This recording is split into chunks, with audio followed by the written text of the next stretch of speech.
Okay, I'm here with Thor. That's Thor. Thor has two bad back legs. Thor took our puppy classes, but he was rescued off the reservation at 4 weeks old, which is entirely too young.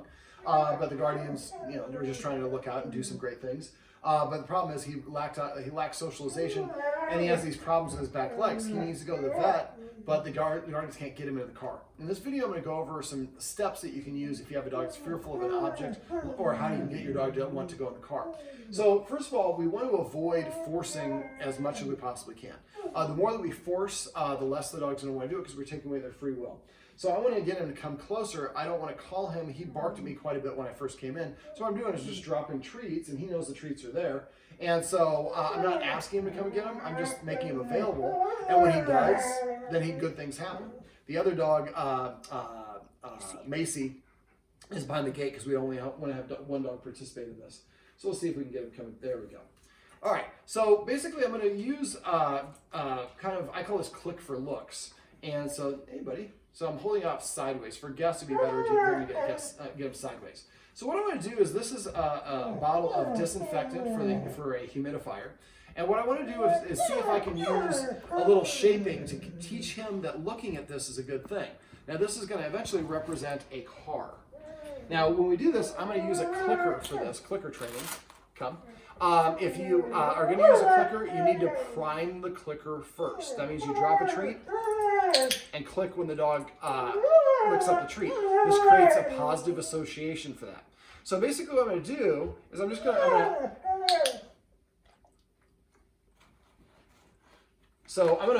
put it here so it's a little, there we go.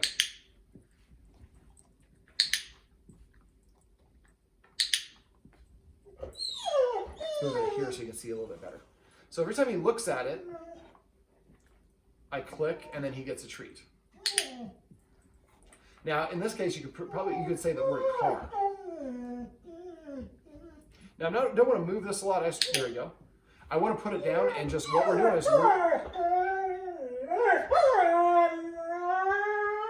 that's all right. We're just going to wait. So as soon as he looks at the thing, now it takes patience at first. There you go. He doesn't know why he's getting the click, but every time I look at this thing, I hear the click the instant I look at it, and then a treat falls from the sky. So what you would do, well, a couple part process. So what we should see is him looking at this more and more frequently. I'm going to move it over here so we have a better camera angle. And try to throw it so he doesn't have to get out.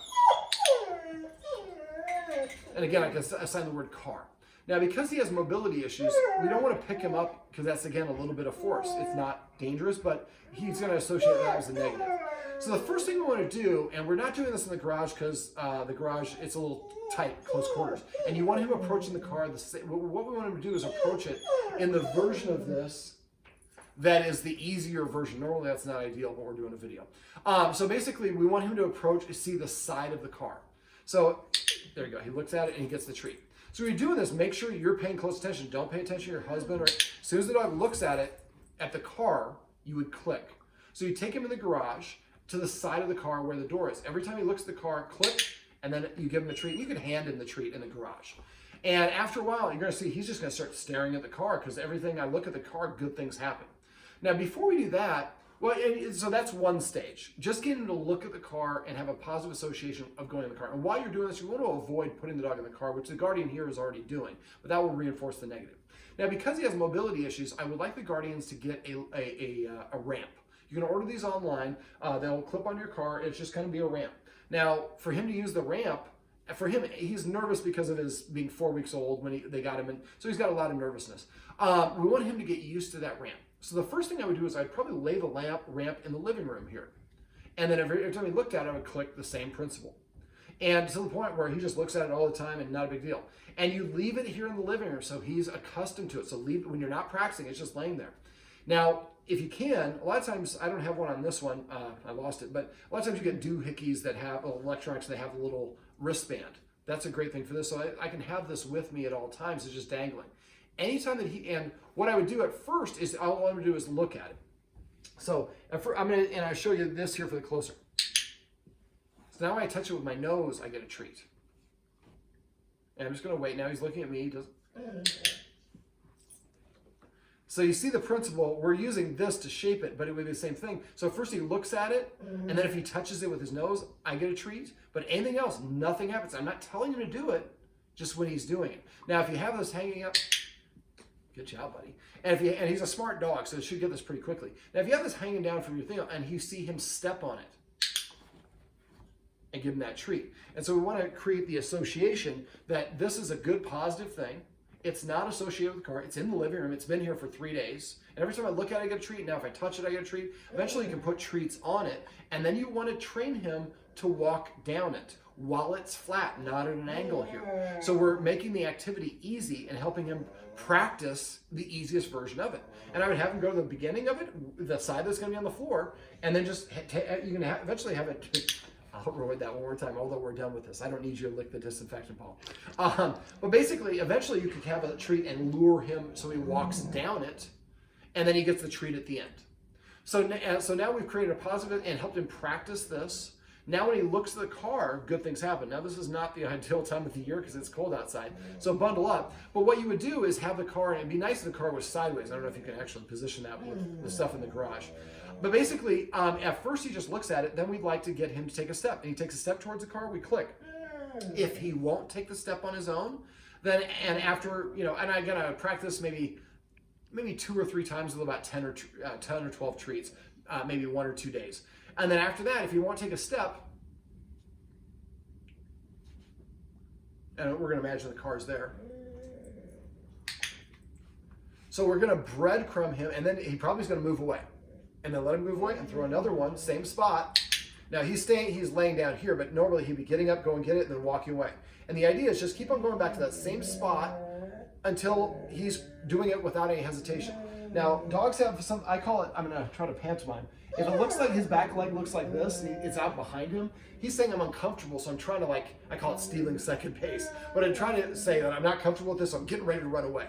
You wanna keep on doing that till his legs are underneath him, he doesn't have that lean or any hesitation. And sometimes I'll do like this. If I want to go further than that, I'll do one there. And if you won't go to that one, I'll do one there.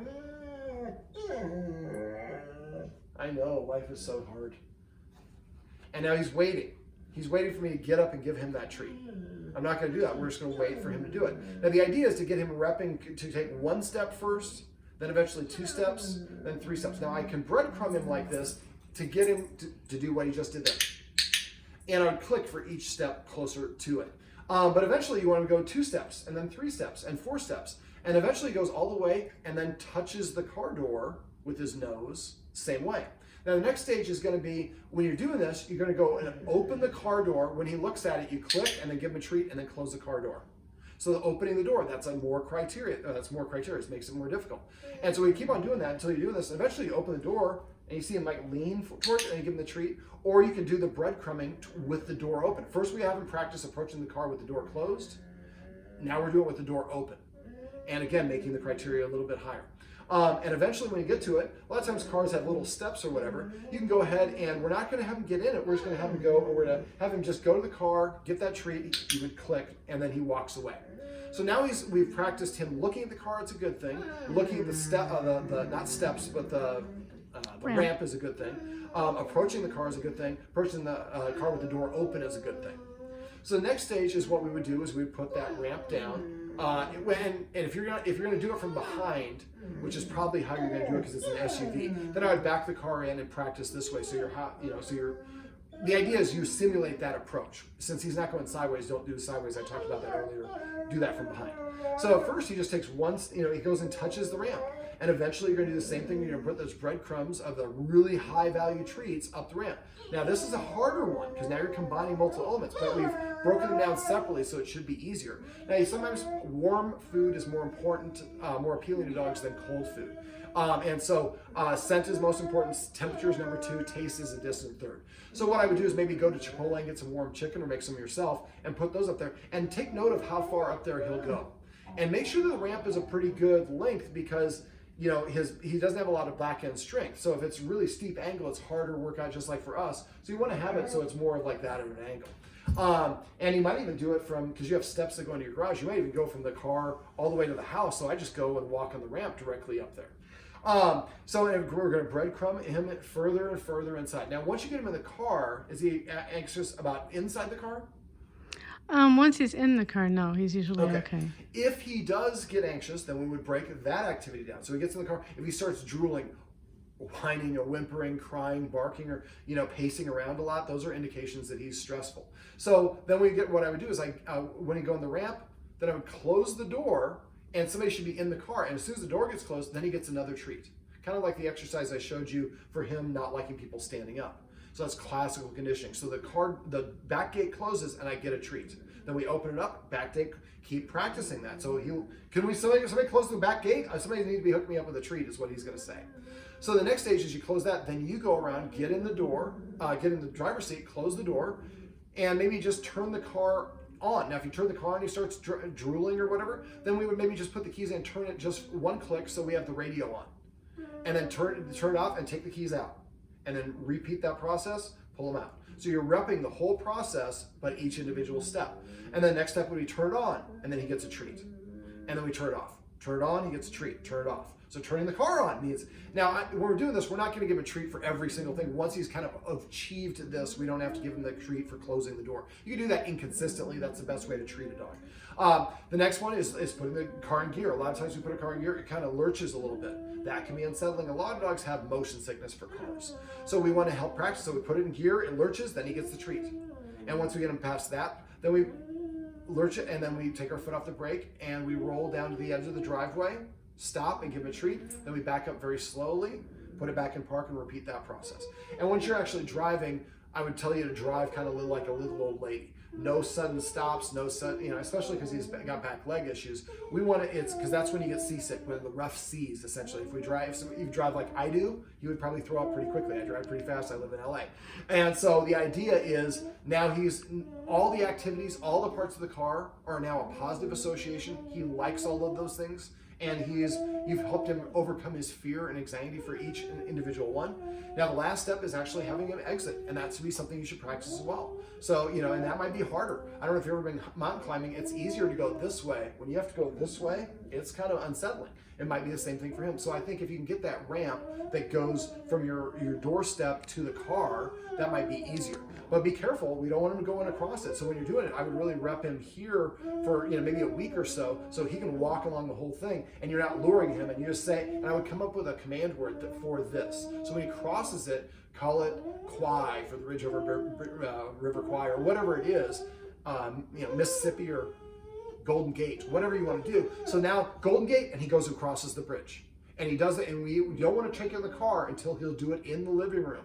And you might even, because it's an angle, you might, after he goes doing it here, you might put the edge of it up on your fireplace, so now he has to start practicing doing an angle. So anytime he has is resistant to any of these things, we want to back up a step and practice the easier level until he's comfortable and relaxed. Well, that is Macy. You don't see her, but you obviously hear her. And this is Thor. And these are some tips and tricks on how you can help your dog get over being in fear of the car.